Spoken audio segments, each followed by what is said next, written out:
You're listening to Stories on the Boogeyman channel. Here you'll hear scary tales before bedtime. If you enjoy them, please give me a like and leave a comment. Thank you for listening. Around 5 years ago, I started gravitating towards jobs that made solitude a requirement instead of a consequence. Just after finally accepting that I was an introvert, I tried wildlife surveys, a forestry internship, and even worked private fire mitigation one summer before this gig found me. It's how I ended up at my post on the northern edge, Tower 9. The government, or whoever owned this place, refer to it as a conservation perimeter, or some other empty phrasing. What it really was, though, was a swath of wilderness too big and too wild for anyone to trust leaving alone. The acreage stretched far enough to swallow towns whole. 13 fire towers covered the zone, 13 watchers if you counted us all. They called us rangers, though it was more about fire prevention than policing hikers or keeping bears away from trailheads. Most rangers keep to their towers, but some of us made a habit of breaking the rules we decided were pointless. Technically, we weren't supposed to leave our posts without clearance, especially during the dry season. But out here, miles from the nearest supervisor, the rules didn't mean much. Logan worked out in Tower 7, which sat a good few miles east. He didn't talk much about where he came from. He'd nod through most of a conversation, say something dry under his breath, then go quiet again. But he was solid. We didn't hang out often, but sometimes we'd meet halfway between towers, trade supplies, pass a flask, and sit in silence. I liked that about him. But not everyone was like Logan. Ezekiel worked out of Tower 8, the closest one to me, and he'd been there longer than anyone. Every ranger I asked gave me a different answer about how long he'd been around. Some said 5 years, others said 20. I knew only this: he never left. Those were the only 2 towers that were within reasonable trekking distance. The other towers sat so far away, the only interactions I ever got with them was through the radio. Winter rotation was optional. Most of us rotated out during the snow season, took breaks, went home, let the off-season crew handle things. But Ezekiel stayed through all of it, year after year. Supposedly, he'd signed some agreement with the agency to maintain permanent watch. I'd only spoken to him twice. Both times were uncomfortable. The first time, I passed him on the ridge while heading toward Tower 6. I didn't say anything to him, and I felt bad about it. But Logan had told me so much creepy stuff about Ezekiel that I almost didn't even want to speak to him. He didn't say anything either, until I was nearly past and asked me if I'd seen anything strange on my way. I said I hadn't, and he just looked away and seemed to be focused on something else entirely already. He wasn't warm, far from it, and I didn't really like spending too much time around him. My first winter in the tower wasn't forced on me. I asked for it. The agency gave me a pay cut and ensured I understood that response time would be a joke if anything went wrong. But I signed off anyway. I was starting to really like this job. Once Logan cleared out, the ridge went dead quiet. His tower light stopped flickering across the tree line in the evenings. That left me and Ezekiel. I didn't think about it much. I just focused on the scenery. The forest itself had no straight edges. It was hills and valleys stitched together by frozen creeks. Snow blanketed the evergreens early that year.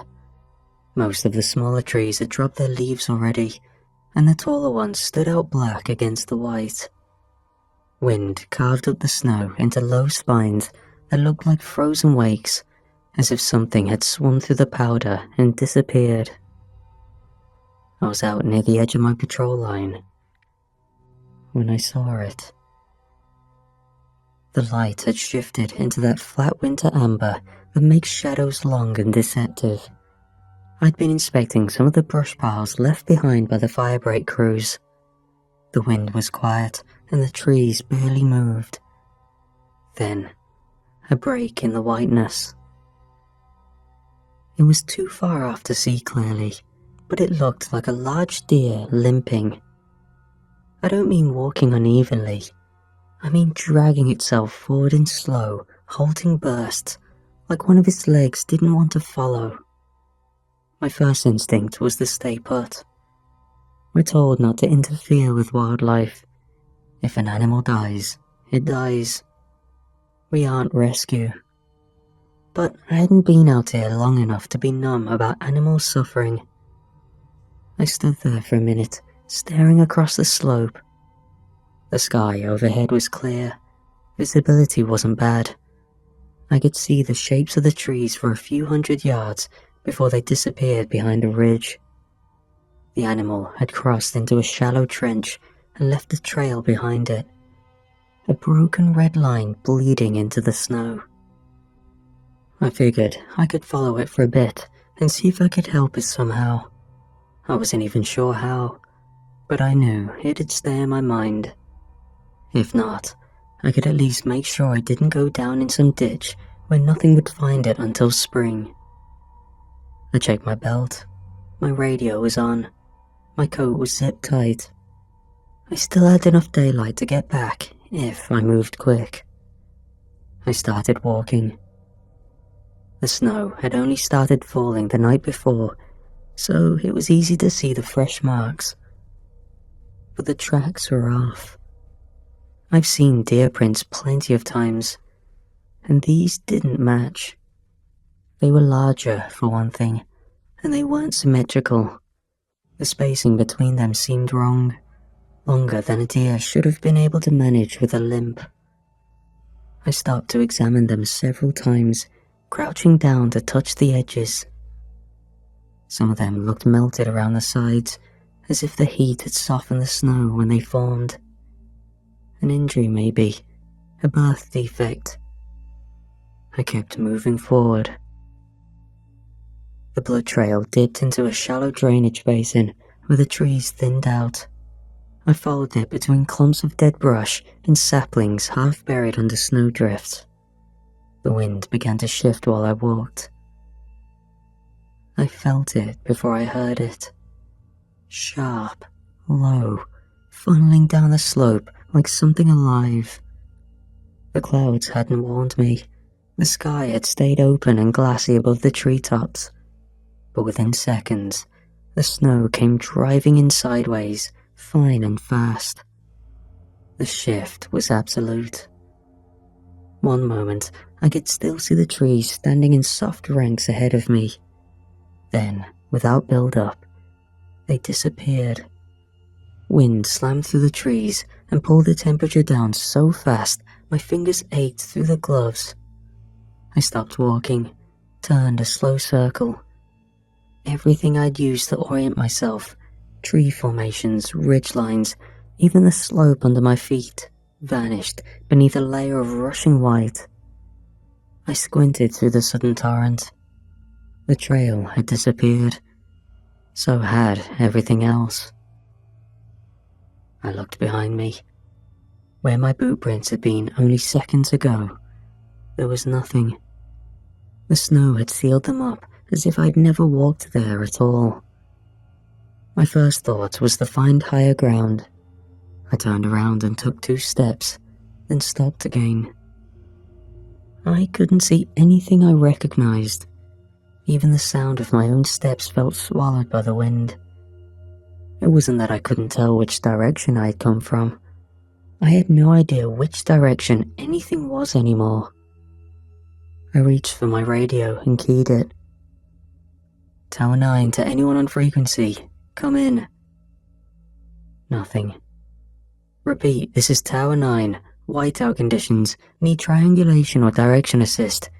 Anyone reading this? Silence. I lowered the radio. I tried to listen past the storm, to find some auditory landmark that might give me a clue. Still, there was nothing except wind tearing across the snow and the occasional snap of overburdened branches breaking under weight. I started walking again. I kept my bearings tight, using small trees as markers and moving slowly, hoping to recognize some formation or shape that would confirm I was looping back toward familiar territory. I paused again and took a long breath. My breath fogged up the inside of my hood. I adjusted the drawstring, tried to calm the pounding in my chest. Getting lost out here wasn't new. Every ranger did it at least once. I kept walking. Minutes passed. I couldn't tell how many. Then I saw something on the ground ahead. It was the deer, or what had looked like one. I approached slowly, expecting it to jolt up the way wounded deer sometimes do when you get too close. But it stayed still, half buried in the snow, ribs rising in a sharp curve, one hind leg twisted off to the side at an unnatural angle. The closer I got, the less it made sense. I stopped 10 feet away and stared. Its head was all wrong. At first glance, it resembled a deer's skull, long and narrow with patches of fur frozen stiff across it. But the face had lips, thin, cracked lips stretched back over teeth, almost human. Its neck bent upward in a way no animal spine should have allowed. Antlers, or something like them, jutted out in short nubs from either side of its skull, but they had branching ends that looked almost sculpted. Its torso heaved, slow and unsteady, and I realized it was still breathing. I took one step back, then another. My boots sank into the snow. I tried not to make noise. Its eye turned toward me, singular, strikingly human, and its body convulsed. A paw shot forward from beneath its torso. Not a hoof, not a deer leg. A bear's limb, thick and matted with fur, punched into the snow and dragged the rest of the body forward as it rose. It stood half upright, something between a man and a beast. Then, it lunged. I dropped my radio and fell sideways into the snow. Its claws grazed the sleeve on my jacket, tearing the fabric but missing the flesh. I rolled backward and kicked at its ribs, but its weight bore down fast. It snarled. Wet breath blasted against my neck. The smell made me gag. I noticed then a massive bleeding gash on its side. Quickly, I grabbed a branch off the ground, snapping it from the ice. I drove it into the thing's injury. It made a deep, choking noise and reeled back, landing hard. I scrambled to my feet and ran. I pushed through snowdrift and tree trunks, branches tearing at my clothes, breath heaving through my throat. My legs went numb from the cold, but I didn't stop. I ran until my lungs burned and the wind was a wall against my chest. I didn't even realize where I was until I saw the structure through the white. Thin metal legs extended upward into the mist, too straight to be natural. I recognized the silhouette immediately. A tower. Ezekiel's tower. Somehow, I had looped west. I didn't waste time. I found the staircase and started up, my boots barely gripping the ice-slicked metal. I knocked when I reached the top. No answer. I knocked again, harder this time. Nothing. I pushed the door open. The warmth hit me first. A weak orange glow flickered from an old stove in the corner. The windows were covered in thick, mismatched curtains. Blankets and furs were piled around the walls. I stepped inside and closed the door behind me, my fingers trembling.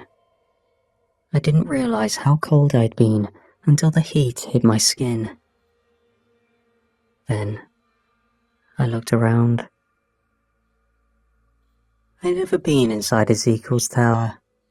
I didn't know anyone who had. The space was packed with things that didn't belong in a lookout. Wall to wall, hooks and shelves cradled with weapons. Rifles lined the east wall, handguns rested in open crates. Ornamental carvings marked every one of them. Runes, letters I couldn't read, lines and circles scratched into the stocks and barrels. Several of the bullets were laid out across the table under the window, the surfaces glinting like silver or some other precious metal. Dream catchers hung in the corners, animal skulls rested on ledges, each with a forehead marked with red wax or ink. I backed away from the table and sank into a low chair near the stove, trying to catch my breath. My chest ached. I leaned forward, resting my arms on my knees.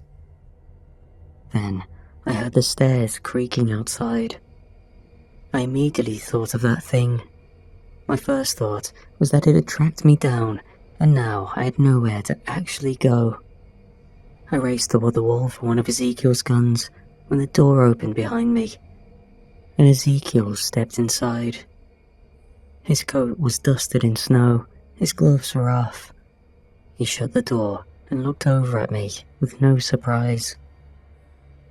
I looked at him, dumbfounded, my hands resting on one of the rifles, still attached to the wall. Ezekiel, you won't believe me, but... You saw it? He asked. I opened my mouth, trying to explain, but he cut me off before I could finish. Was it injured? I nodded. Good. Means the trap worked, he responded. After a brief silence. Well, he said at last, since you already saw it. He turned and met my eyes. The corner of his mouth twitched in what might have been a grimace. It can't be helped now. He walked across the room with the slow certainty of a man who knew where every board creaked. He moved past the stove, past the table with the bullets, and stopped in front of a tall shelf near the corner. His hands hovered momentarily, then landed on a thick, water-warped book bound in leather and marked in strange faded lettering.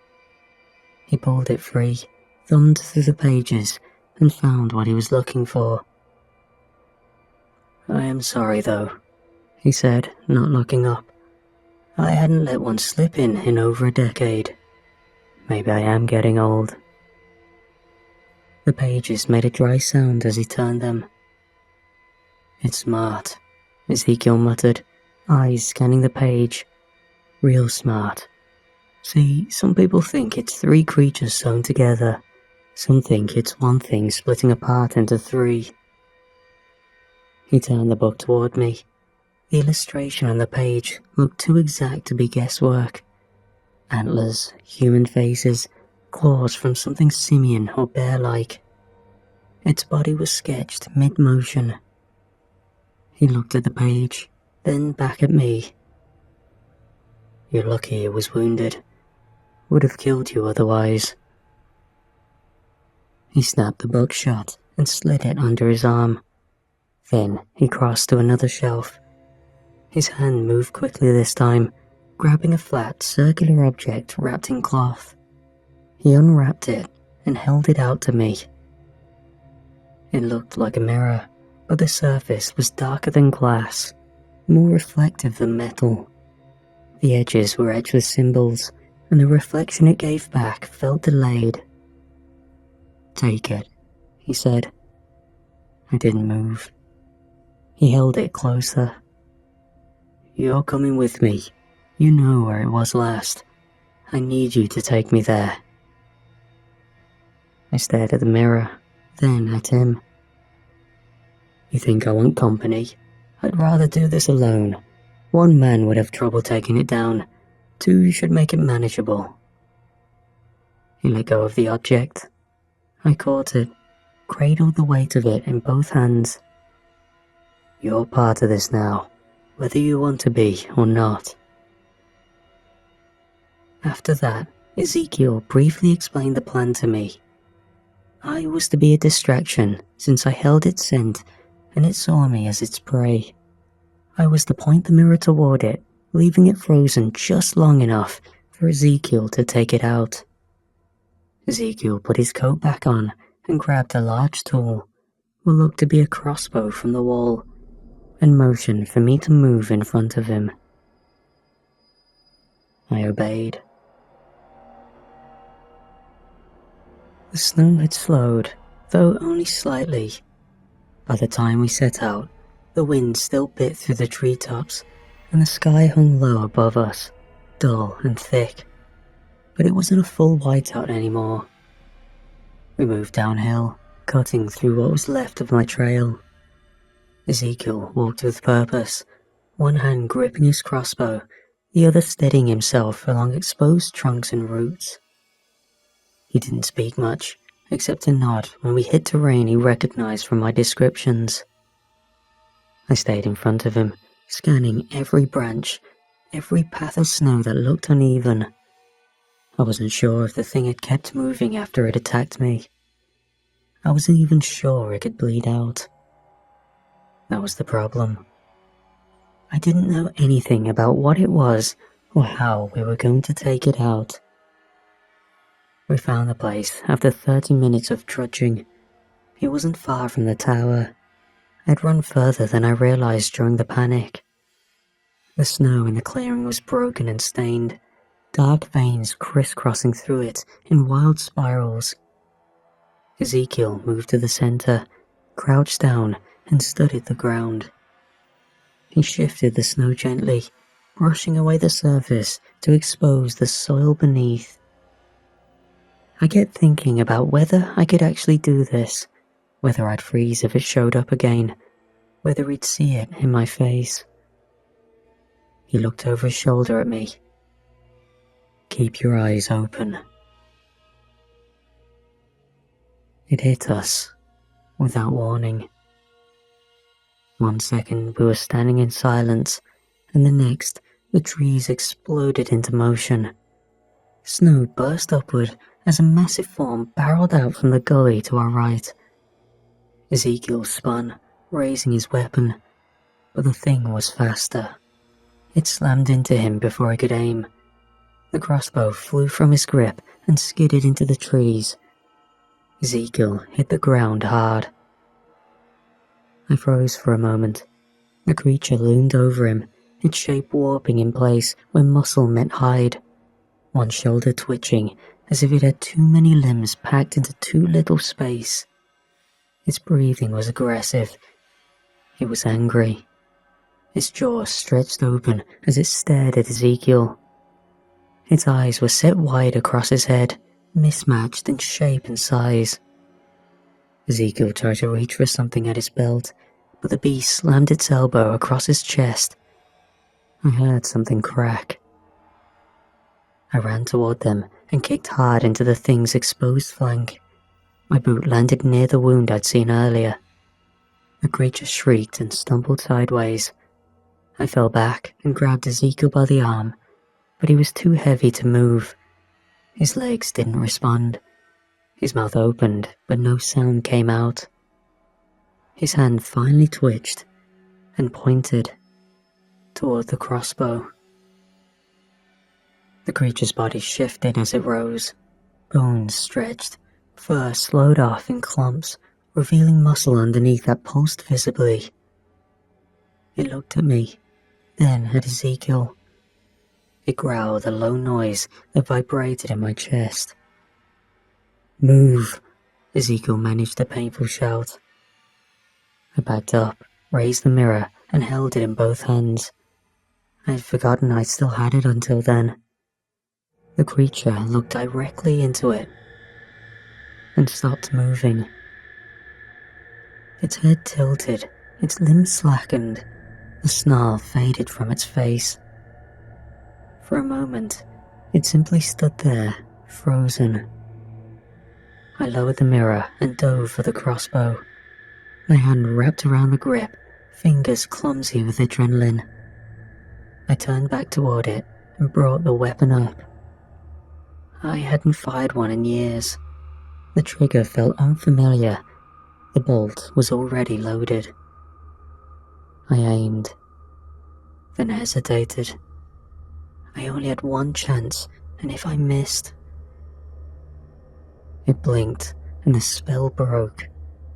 The creature launched forward again, this time angling toward Ezekiel. His hands went up weakly to defend himself. I quickly inhaled and pulled the trigger. The bolt sank deep into the creature's ribs as it twisted mid-motion. It shrieked, a horrible noise that shifted in pitch halfway through, as if several voices were layered beneath it. Its body staggered, then shimmered. The edges of it began to thin, stretching outward like smoke caught in a reverse wind. It disappeared. The clearing was silent again. I looked over. Ezekiel was slumped against the trunk, his coat soaked through with blood. He gave a dry, hoarse chuckle and shook his head. "Not bad," he coughed. It was at that moment that I wondered if Ezekiel would ever need help again. After all, he was getting old.